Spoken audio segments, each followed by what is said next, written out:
No, muy bien, seguimos y a trabajar, muchachos. Justo estábamos hablando antes de que arrancara que habían dicho poco. Dale, Pepe. No podría estar más de acuerdo con lo que dijiste acerca de la dignidad que proporciona el hecho de tener un trabajo. Realmente es así, para cualquier ser humano tener un trabajo dignifica, nos pone muy atentos en nuestro cuerpo y en nuestra mente, además de recibir obviamente a cambio un salario. Claro está que este proyecto viene a paliar un problema que tiene Uruguay desde hace muchísimo tiempo, que es el desempleo, que ha sido afectado además estos índices por la pandemia, obviamente, ¿no? Eso nadie puede escapar a tener esa mirada. Pero ciertamente no puede ser un elemento para trabajar contra el desempleo. Primero porque no es efectivo, y acá no estoy diciendo que no estoy de acuerdo. Es engañarse, estoy ¿no? de acuerdo, Porque pero sí, pero hay que buscar otras políticas. Claro. Y esas políticas pasan básicamente por la inversión extranjera, por la obra pública, que es una gran generadora de empleo. Fíjate que hoy los mayores empleos se han conseguido a través de la inversión extranjera y de la obra pública, aunque es cierto, y el propio sindicato de la construcción lo señalaba hace poco tiempo, en algún momento esto va a terminar. Sí. Pero bueno, surgen también otras alternativas. Ayer hablaba con un empresario de la construcción y me decía de, por ejemplo, las obras que se están haciendo en Ruta 5. Esto genera muchísimo empleo también. Hay que apuntar a tener una mirada más larga hacia los empleos del futuro y al empleo, a un empleo digno, a un empleo que sea realmente sustentable en el tiempo, no algo que sea por 3, 4 meses, aunque se prorrogue, sino la posibilidad de tener un empleo de tiro largo. Y fíjate qué situación tenemos con el empleo, que el Banco Mundial en su último informe, hablando de la situación de los futuros empleos, dice que el 65% de los niños en todo el mundo que hoy están en primaria, cuando apliquen a sus empleos después de salir de sus estudios, esos empleos ni siquiera ahora están siendo creados. O sea, se van a encontrar con un mundo totalmente nuevo. Y si hablas que tener en cuenta también, y traigo otro tema... Y ahí la importancia de la transformación educativa, claro. Exacto. Sí, porque si vos miras eso... No sé si esta u otra, pero la reforma no, claro, en definitiva. No, y además decís, bueno, ¿qué reforma educativa? En realidad tenés que reformar cada 4 o 5 años, porque es tan dinámico todo. Sí. Entonces hay que pensar en el empleo del futuro, en el futuro de nuestros empleos, que la verdad que la lucha contra el desempleo estrictamente no pasa por ahí, aunque se entiende. Sobre todo en el aspecto de educar por competencias también, sin duda, ¿no? Capacitar por competencias, porque es lo que te está diciendo el mundo. Hay puestos que ya no van a estar, entonces hay que ir por otro lado. Hay muchos que todavía no se crearon. Bueno, volviendo al tema. A los jornales. A los jornales, gracias. Hay algo que vos planteaste al final que me parece que lo vamos a ver el año que viene, que tiene que ver con esto de que hay intendentes que ya han planteado el hecho de querer absorber a esos trabajadores como trabajadores de plantilla, sí, ¿no? de funcionarios de las intendencias. Convengamos que lo que decía el presidente del Congreso de Intendentes es algo que obviamente no tienen el poder de controlarlo, sobre todo en las intendencias del interior del país, donde las entra por designación directa. No hay concursos y sorteos, por lo tanto termina el programa y si quieren tomarlos, el intendente es el que toma directamente a los trabajadores, por lo tanto lo puede hacer y si quiere elegir que sean esos trabajadores que ya están con la práctica de la tarea, lo van a hacer. Porque hay muchísimas intendencias que todo este periodo de tiempo, que son prácticamente 2 años de esta política de empleo de jornales solidarios, no han tomado funcionarios, no han reemplazado sus vacantes y han mediante estos trabajadores cobran puestos de trabajo permanente. Lo han hecho, lo hemos planteado nosotros de la Federación Nacional de Municipales, algún departamento más que otro, pero esto está pasando. Por lo tanto, yo dudo muchísimo que puedan controlar el hecho de que termine la política, sea al 31 de diciembre, o sea el año que viene, y no los absorban como funcionarios. Bien, el tema es que es tan rotativo el programa de los salarios, sí, que a quién toman, a quién no, eso puede generar... Bueno, vos tenés gente que ya tiene o sea, vos tenés las personas que completan el programa y otras que no completan el programa, que van algunos meses. Hoy cuando preguntabas tú los motivos por los que quedaban esos jornales, ese remanente de jornales, pensemos que esto es una política de empleo que va hasta personas que tienen en el entorno de los 60 años. Personas que hace muchísimos años que no trabajan, que tienen distintas situaciones de discapacitantes, ¿no? Y que, bueno, con la necesidad de que no tienen un empleo, se anotaron todos para esta política de empleo, mucho más en pandemia. Entonces, estas personas muchas veces no pueden cumplir con la tarea. no pueden cumplir con un barrido, con una tarea en el interior, hacen recolección, hacen pavimento, los ponen a hacer tareas de funcionarios O sea que permanentes. no hay tantas personas tal vez que puedan llegar a ser no todos han podido incorporadas terminar. en plantilla. Entonces, los que sí terminaron el programa, quienes son más jóvenes, quienes están más aptos para poder hacer estas tareas, son los que estuvieron en la mayor cantidad de tiempo, por lo tanto la Intendencia los tiene identificados, tiene los datos, puede comunicarse con ellos para poderlos tomar. Y en el interior, convengamos, muchas veces pasa que nos conocemos todos, o sea, el intendente, las autoridades conocen a quienes están haciendo los jornales y cuál es su situación. Bien. Entonces, ahora, pero viste que la respuesta del intendente fue contundente. Sería la bala en el pie.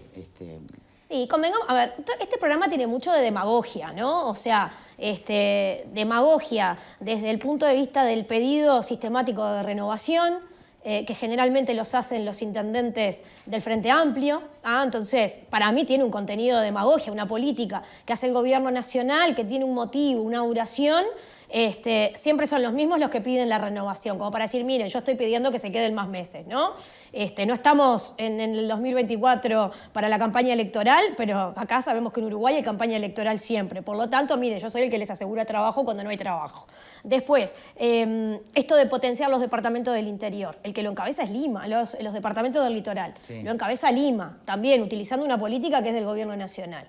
Y después, desde el gobierno nacional, con el discurso del no asistencialismo en las políticas públicas, no sé qué, pero están pensando en hacerlo en el 2023. Entonces, todo el tema de la creación de empleo, de que hemos recuperado muchísimo empleo, de que estamos mejores desde este punto de vista, pero seguimos con una política a la que este gobierno siempre dijo, no estamos de acuerdo con el asistencialismo. Bueno, pero, ojo, porque asistencialismo no es esto. No es asistencialismo, pero es una política que surgió con un cometido, y el cometido era la pandemia. ¿Vos y decís toda que no la tendrían situación, que extenderlo?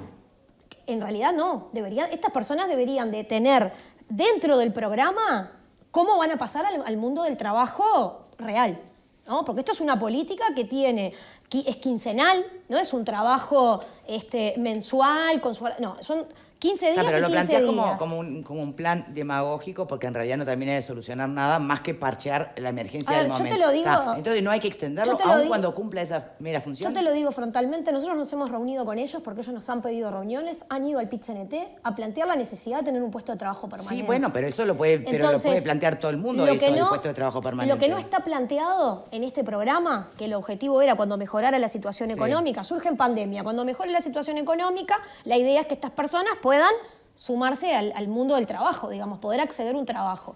¿Qué está pasando? Por la vía de los hechos se renueva, por 3 meses, por 6 meses, ahora 2 meses más, estamos viendo si el año que viene. ¿Y cuándo se va a dar ese momento de pasaje al mundo del trabajo? Bueno, pero eso no es algo que resuelve un gobierno. Pero no les están dando las herramientas. Este programa estaba pensado con capacitación específica para que accedieran a un oficio que pudieran luego acceder al mundo del trabajo. Está claro que si hacen funciones que son exclusivamente de las intendencias, ¿a qué mundo del trabajo ellos se van a involucrar?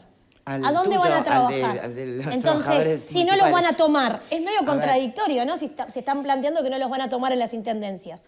Es medio contradictorio que no les den herramientas para poder acceder. Bien, lo que está planteando Valeria, ¿coinciden o le está buscando el pelo al huevo? Yo creo que hay que separar las cosas. Las políticas asistencialistas es cuando a vos te dan un beneficio económico sin hacer nada a cambio. Esto cambió un poco el signo. No es te doy una plata porque sí y la adjudicás a lo que quieras. Haces una tarea que no será todo lo buena que tendría que ser, ni con el salario, pero por lo menos haces una contraprestación. Y desde ahí vale. Que vino en pandemia y que después se fue extendiendo, y sí, porque lamentablemente nosotros somos un país pobre, que nos agarró la pandemia, ahora nos agarra una coyuntura económica que hace que con los países de frontera estemos muy mal parados. Entonces, bueno, es un aliento. ¿Que esto no cambia la situación de desempleo? No, no la cambia.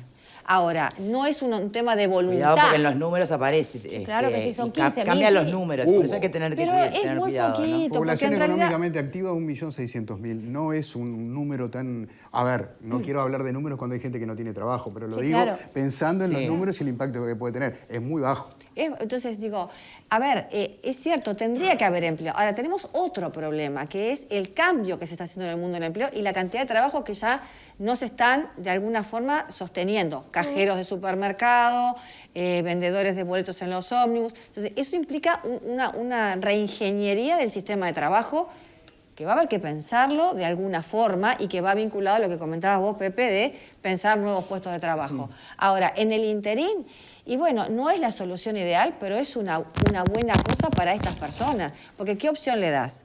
Váyase para su casa y no tenga nada. En departamentos que están complicados por el tema de la frontera.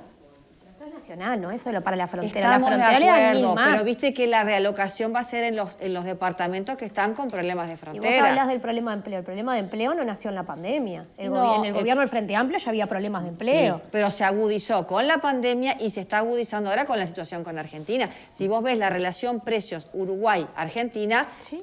No Mirá te este cierra. mensaje, perdón. ¿La contraprestación es tenerlos barriendo calles en grupos de 20? ¿No será que esa contraprestación es para disimular la transferencia de una miseria de dinero sin hacer enojar a los votantes más de derecha? Pregunta Facundo. Me parece que es un poco rebuscado. Hablando del pelo al huevo. No, me parece que es un poco bueno, rebuscado. Es la visión, ¿sabes qué me parece eso? Y lo que tengo que decir realmente, eso me parece que es la visión montevideana. Porque en el interior no hacen esa tarea exclusivamente. Facundo, sos de Montevideo. Donde ves los grupos, porque lo ha planteado mucha gente, los grupos, por ejemplo, barriendo avenidas, que además en la Intendencia de Montevideo es la particularidad que está el plan ABC también. Entonces también hay jornales de la Intendencia que tienen otro salario, que son mensuales, que también están en grupos. Bien. Y que los ves siempre con los chalequitos. No, y aparte... otro mensaje en positivo, sí. ¿no? Sigamos. Está bien que el gobierno haya hecho lugar al pedido de los intendentes, atendiendo la realidad de algunos departamentos, sobre todo del litoral. Son fechas difíciles y que tengan asegurado algún pesito no está mal. Está bien, a ver. Está bien estos 10.000 puestos, fantástico, que se renueven, está muy bien, y ojalá que el gobierno y los gobiernos departamentales puedan seguir colaborando y seguir renovándolos y rotándolos, está perfecto. Ahora, esto no es ni demagogia, ni asistencialismo, ni baja ni sube el índice de desempleo.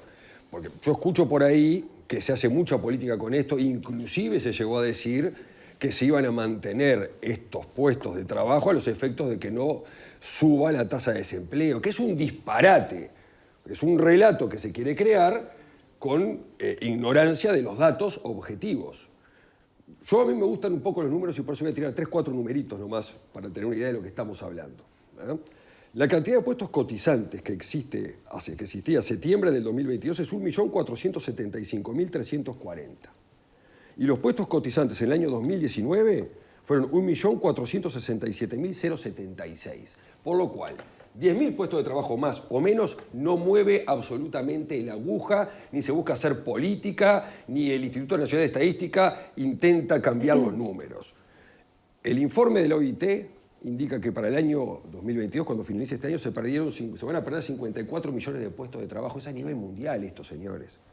Y se prevén 23 millones de puestos de trabajo que no van a existir en el 2023.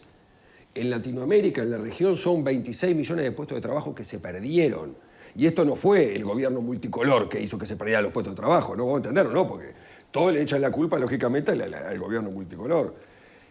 En este año la desocupación es un 9,6%, pero son números, no te rías, porque vos te reís, pero son números del Instituto Nacional de Estadística, yo no los invento. plantea que todos le echan la culpa al gobierno pero porque multicolor? Sí, ¿Pero quién le echa la culpa? Pero escuchás que se habla y se dice una y otra vez que no hay trabajo, que se derrumbó el empleo, que están dando salarios y puestos de trabajo que están dando con esto para mantener el desempleo. Dentro de tus números. No son míos, no son míos. De los que tú mencionaste. No son míos, son del Instituto Nacional de Estadística. Bien, yo te pregunto. Capaz que miente. De todos los cotizantes que tú planteabas, No, yo no, el Instituto Nacional de Estadística. Tú lo planteaste en el programa. Okay. Los números del Instituto Nacional de Estadística. Sí, que se ponen a fijar ¿Cuántas también, de esas personas, en los años que mencionaste, son seguro de paro parcial, que también son cotizantes? Pero todo le Sumale jornales más seguro de paro parcial. El pelo al huevo a todos. ¿Vos sabés cuánto es el índice de desocupación hoy en el Uruguay? Yo lo que sí planteo, Pablo, es que al buscar una solución al empleo, pero esto no es una solución. Los jornales. Esto no es una solución. No es una solución. Esto no es una solución. No incide en los números esto. Esto es simplemente una pequeñísima ayuda a un sector de la población que está económicamente por el piso. Y esa es la realidad. Pero hay algunos que hacen política de esto, de un lado y del otro. Y hay que sacarse la máscara. Esto no incide absolutamente en nada. Tenemos un 7,9 de agosto de desocupación, el índice de desocupación que hay hoy en el Uruguay. Sí. Con eso estamos de acuerdo, ¿no? Esos números. Sí, claro. Para hacer más, menos, mejor trabajo. Mejor, está. En el 2019 era un 8,5, señores, antes de la pandemia. Entonces, ¿qué estamos hablando? Bajó. Se podrá decir, hay trabajos más precarios, menos precarios y demás, pero los números son estos. Esto no incide en nada. Entonces, no me hagan política con esto ni de un lado ni del otro, porque los números dicen una cosa totalmente diferente. Y no voy a hablar más de números porque yo los aburro.